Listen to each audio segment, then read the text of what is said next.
आपलं grapes agro कन्सल्टन्सीत सहर्ष स्वागत आहे. आता बऱ्याच ठिकाणी बेस कटिंगमध्ये बऱ्याच बागायतदार हा प्रश्न असतोय की इथं काड्या किती ठेवायच्या. सगळ्यात महत्त्वाचं आपल्या द्राक्ष बागेचं अंतर किती आहे.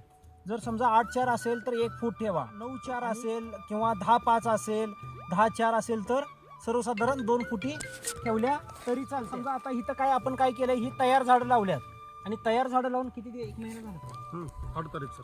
8 जानेवारीला तयार झाडं ते नाही ना सर, रिकटिंग केलं जानेवारी 8 जानेवारीला ह्याचं रिकटिंग घेतलंय आणि आज साधारण ह्याला 20 दिवस झाले. ह्याचं जे डबल फूट आहे ते डबल फूट काढायची आणि तळातली 2-2 पानं ठेवून बाकी सगळं पुसून घ्यायचं. आता आपल्याला इथं 2 झाडं वर न्यायची आहेत तर 2 झाडं सरळ फूट असणारी म्हणजे सरळ रेषेत फूट असणारी 2 ठेवायची आणि बाकीची काय करायचे आहेत काढून टाकायचे आहेत आणि फक्त एखादं अशी फूट ठेवायची की जेणेकरून जर एखाद्या झाडाला काय डॅमेज झालं तर एखादी फूट एक्स्ट्रा ठेवायची की जेणेकरून डॅमेज जरी झालं तरी सुद्धा आपल्याला काय होतंय त्याचा फायदा होतोय.